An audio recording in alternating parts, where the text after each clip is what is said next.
Um, Imagine a muscle in your body stretching to like over 3 times its normal length without snapping. Which is, genuinely hard to even picture. Right. And then imagine that same muscle takes on this really intense microscopic nerve damage that completely alters how you physically experience the world. Yeah, it changes everything. It really does.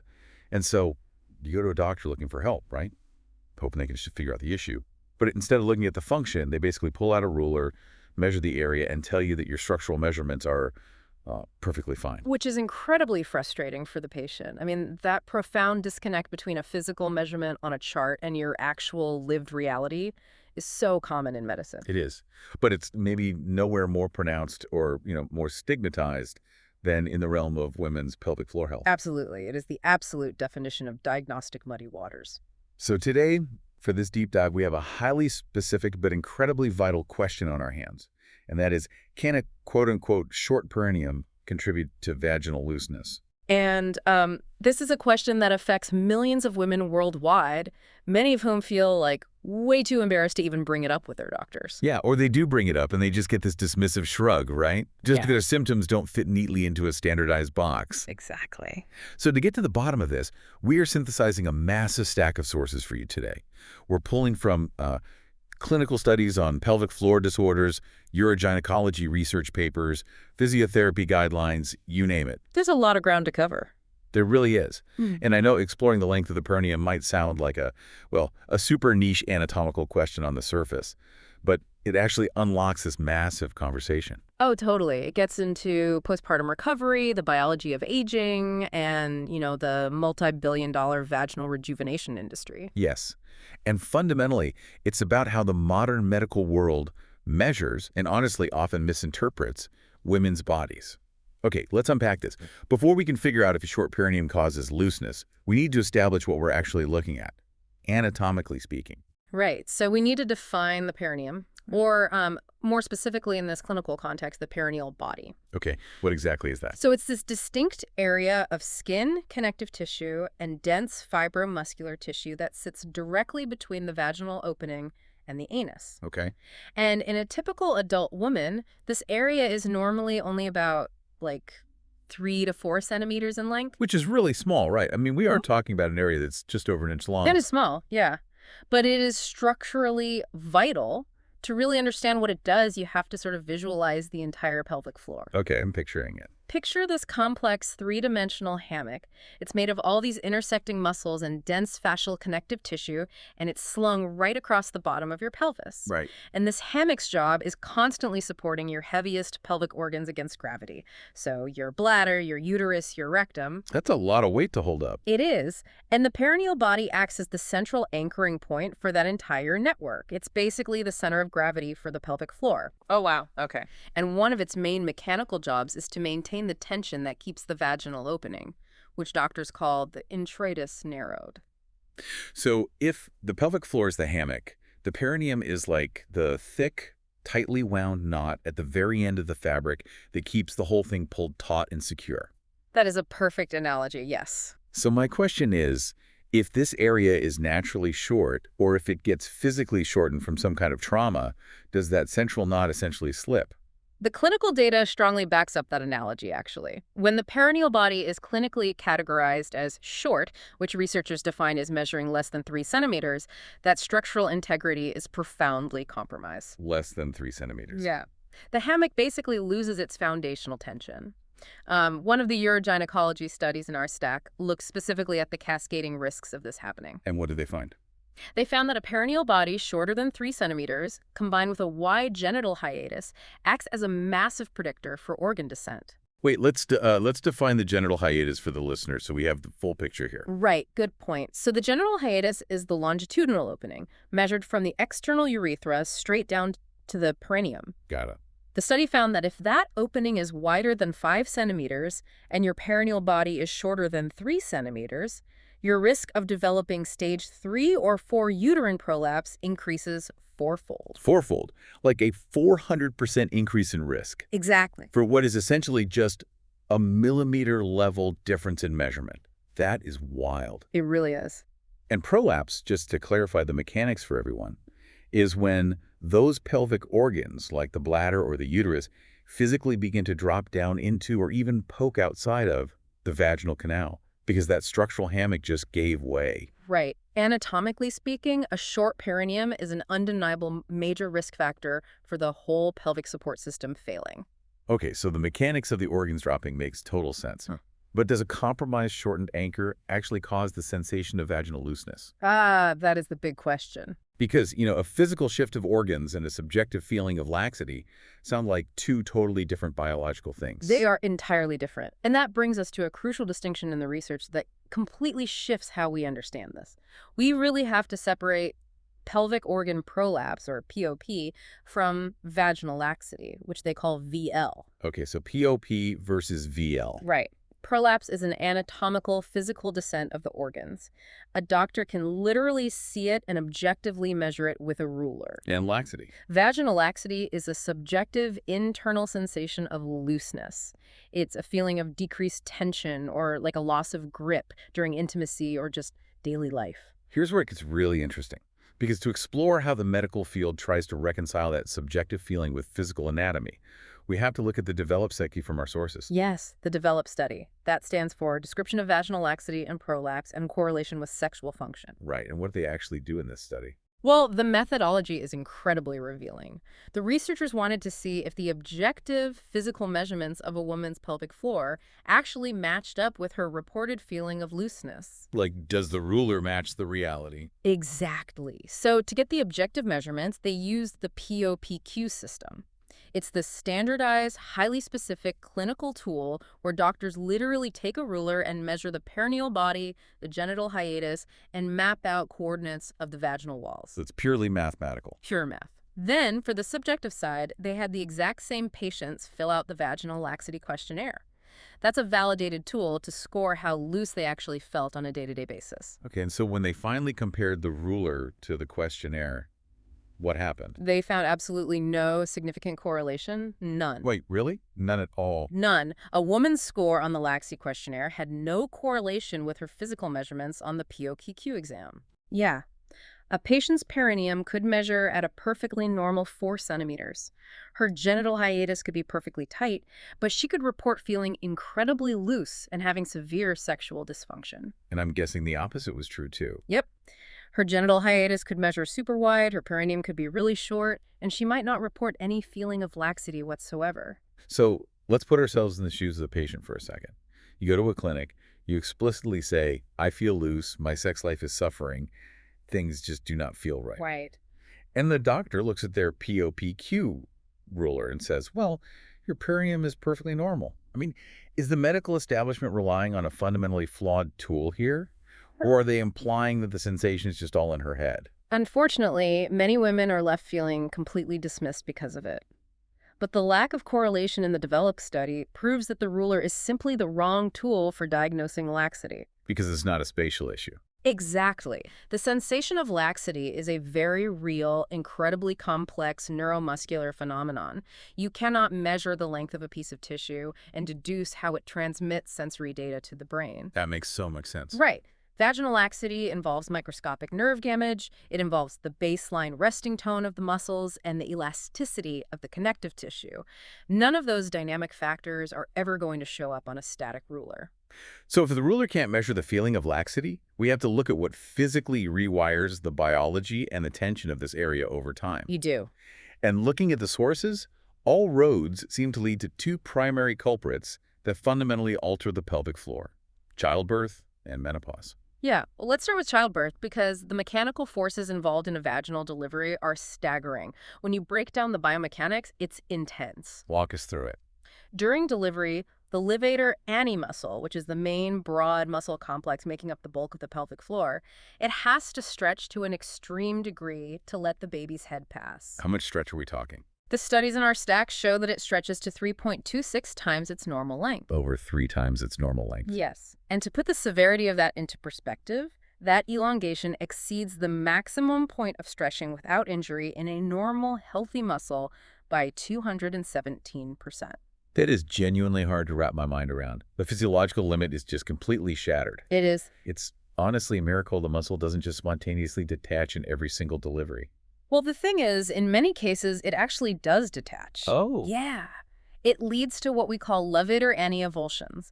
This is a severe trauma where the muscle is literally torn right off its attachment point on the pubic bone. Wow. And it happens much more frequently than the general public realizes, especially in deliveries that use forceps or vacuums. Right, right. But even without a full avulsion, you still have perineal tears or episiotomies, which are surgical incisions made to artificially widen the opening.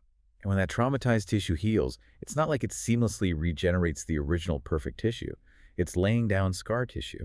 Precisely. And scar tissue is fibrotic. It's inherently rigid, and it totally lacks the complex elasticity of native mucosal tissue. So it doesn't stretch the same way. It doesn't stretch, and crucially, scar tissue is largely devoid of the dense network of nerve endings found in healthy tissue. Ah, the nerves. Right. So if the perineum heals improperly, it can definitely lead to a physically widened opening. But the real issue driving that sensation of laxity is the profound loss of sensory input from the scar tissue. So during intimacy, the brain is just receiving way less friction data. Exactly. Less tactile feedback through the pudendal nerve. And the brain interprets that neurological numbness, that sheer lack of sensory data, as a physical gap or looseness. Okay, that reframes the entire concept for me. It's an interpretation of altered neurological sensation, not necessarily just a gaping physical space. Yes, exactly. So childbirth mechanically destroys the tension and those nerve pathways. But what about the women in our sources who never had a vaginal delivery? Or, they recovered perfectly, but then suddenly in their 50s, they report the exact same sensation of severe laxity. That's a great question. Like, what is the biological equivalent of that mechanical trauma? The biological equivalent is the systemic withdrawal of estrogen. Estrogen. Yeah. Estrogen acts as this vital biological signaling molecule for the entire pelvic region. It basically commands the tissue to continuously synthesize collagen, keep its elasticity, and produce moisture. And so when menopause hits, When a woman enters menopause and estrogen levels just plummet, that signaling completely stops, which leads to a condition we now recognize as genitourinary syndrome of menopause, or GSM. which I have to say is a much more comprehensive term than the old diagnosis of quote-unquote vaginal atrophy. Oh, it is much more accurate because without that constant estrogen signaling, the collagen matrix within the vaginal walls begins to aggressively deplete. The tissue just changes completely. It does. The mucosal tissues physically thin out, blood flow drops, and the tissue loses its ability to stretch and lubricate. To really get the mechanism, think of the vaginal wall less like a pair of stretchy socks and more like a thick, plush sponge. Okay, a sponge. And that sponge is constantly kept hydrated and plumped up by estrogen.